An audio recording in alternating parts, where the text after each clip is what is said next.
Good evening, everyone, and welcome to another episode of Raising Bulls, brought to you by the Beautiful Game Network, Roughneck Scarves, and Icarus FC. We are the only podcast dedicated to the New York Red Bulls 2 of the USL Championship.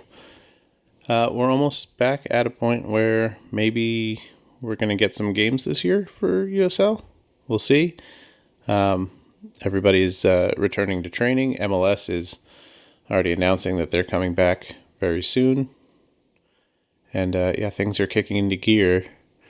But still not quite there. We're still kind of sitting on our hands a little bit. And I think events in the world are greatly overshadowing soccer right now. Anyway, I talked at length about it on Seeing Red. And listening back to that talk, I realized I didn't say Black Lives Matter in my statement at the end of the show. And I don't know if ashamed is the right word for it, but I definitely feel foolish for not having said that. I think it's important to acknowledge people of color in this country have put up with a lot for a long, long time. And hopefully we're on the beginning of a wave that is the end of some of that. You know, policing is one thing, but there's so many problems, be it housing, education, your occupation, so many places where discrimination is systemic and really ingrained. And it's going to take a lot to get past all that. And hopefully, like I said, this is the beginning of that reckoning. I think white people have a lot to answer for in this country, and it's about time that they do. Today on the show, it's somehow trying to transition back to that. I'm not sure if I had made the segue well, but here we go anyway. Today on the show, we've got Sebastian Elney.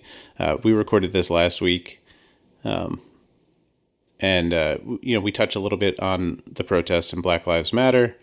We talk a little bit about how important it is to get back out there for a lot of soccer players to get back into the trainings with other people. Just mentally has been very good for everybody, and hopefully that all continues, and hopefully everyone's continuing to stay safe and healthy. It's been fun to do these during quarantine, but missing the games and definitely missing talking about the soccer instead of just kind of figuring out how to get through these times right now. Anyway, I'm not going to do a sign off today. I think we're just going to end with the interview and then have the outro music. I decided to hold this off until this week because last week just seemed like it wasn't the right time to put out a show. And that's it. I hope you guys enjoyed the talk I had with Sebastian Elney. Oh, and know that I don't do the lightning round because, it just seemed like it wasn't the time for it. Anyway, without further ado, thanks for coming back for another episode, and I hope you enjoy my talk with Sebastian. And we're back. We're still in quarantine, but there's players out on the field now, and one of those players is with me today. It's Sebastian Elney. Sebastian, how are you? I'm doing well. I can't complain. How are you? Doing all right. Doing all right, all things considered. For the last couple of weeks, I've been talking to lots of your teammates, and pretty much all of my conversations have started out, asking about how much they're missing their time away from the field. And now, finally, you've got some guys getting back out there, but certainly with recent events, it's got to be difficult nonetheless. Mm-hmm. Definitely. So, for you getting back out there now, what are your emotions like? So right now we're in a small group training phase. Mm-hmm. And so I think it consists of maybe like 5 to 6 players in the session, but it's definitely a step ahead, and it feels good, to be honest. During the rough of quarantine. It became more individual, and soccer is not an individual sport. Yeah. And so being able to, even last week, a week ago, we were back to the facility, but only in individual sessions. And honestly, those are mentally draining as well, just because, it's kind of, like I said, it's not an individual sport, so it's kind of felt as if I was a tennis player or a golf player, and you start kind of thinking a little too much in your mind.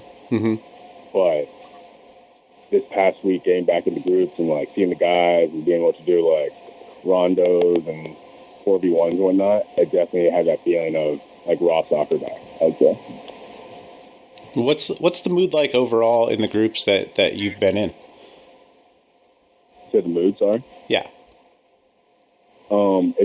It's been uplifting. Everyone's happy. Everyone's good to be back. Everyone's excited to be training with each other again. And even if we're not training as a full team, the full team is out on the field at the same time, out of the facility at the same time. So seeing guys' faces again, it's definitely joyous for sure. Yeah. Obviously, right now we're in the middle of another sort of ugly time in our country, and it's difficult to watch from my perspective, and I can't imagine what it must be like for Black people everywhere on a regular basis to deal with these issues, and so many people have the luxury or the privilege of not paying attention most of the time. But, there are eyes on it now, but it's also super divisive and difficult to reason with. As a young Black man, what are your thoughts about all this? Yeah, definitely disagree with you. I would say it's definitely hard times, and some of the things that we're seeing in the news and on social media, it's definitely a tough pill to swallow. But I would say what I've taken out of it, I've seen the beauty of kind of the unification and the strength in numbers, and people just speaking out and seeing how they feel about what's happening. I know the other day, Blackout Tuesday, seeing that and being able to scroll down my Instagram for minutes, and all I saw was black squares, and just seeing how, basically the strength in numbers, to sum it up, and the reaction, what's going on has definitely been nice to see. Have you had any talks with anybody on the team, or just conversations at all about what's going on? Yeah, with my housemates, of course, just in the living room, you guys from all around different cultures and different upbringings. So, that was always good. I've talked a lot about things going on with my former Maryland teammates as well, and seeing the statements that the clubs I played for and play for now, and seeing what they have to say with it is also nice to see as well. That's good. It's good that we've definitely seen a lot of support from various leagues and teams. That's definitely been one of the uplifting things of all this, I guess. Definitely. Moving forward, what do you think maybe the league or teams that participate should do? I know there's not going to be a simple answer to that, but do you feel like there is room for improvement, maybe where it's unseen? Yeah, it's definitely tough. It's tough. I wish I had a perfect answer, but I think just creating awareness and people using their voices, that's as much as we can do. That's as much we can do, and that's fine. And so just being aware and making sure that voices are heard, I would say, is essential. Yeah. I think that's very fair. Now with sort of training ramping back up, there's still no real news about what's happening to the end of the season, right? Yet. Knowing that MLS looks like it's gearing up to start something, what do you want to see the league do? Do you want to see something that's a little bit like regional tournaments, or something closer to just like a shortened season? Yeah, it's hard to say, but I'd say for us, and I can speak for the other guys on the team, is we're training as if we're going into a 34-game season with playoffs. And so the guys, we just want, especially being young rookies or, technically sophomores, myself and others, we just want minutes in games, really. So if there's any way that the games can be played, we'd be willing to. Because early in your career, it's important to get minutes in games and get that experience in. So any form, really. Do you think the sort of aggressive pressing style lends itself to these guys who maybe around the league as they're kind of getting back into game fitness, because you guys had to press so hard preseason to sort of get up to those Red Bull expectations in terms of fitness? Do you think that gives you maybe a leg up in coming back as well? Yeah, definitely. Just goes without saying.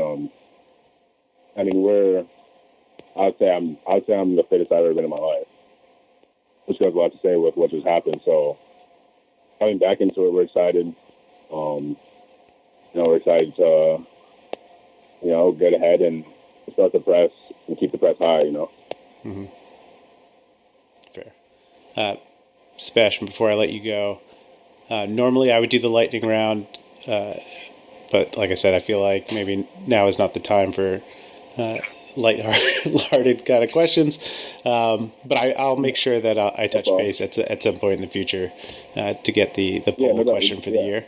But I want to give you a space to just, if any thoughts that you'd like to wrap up with.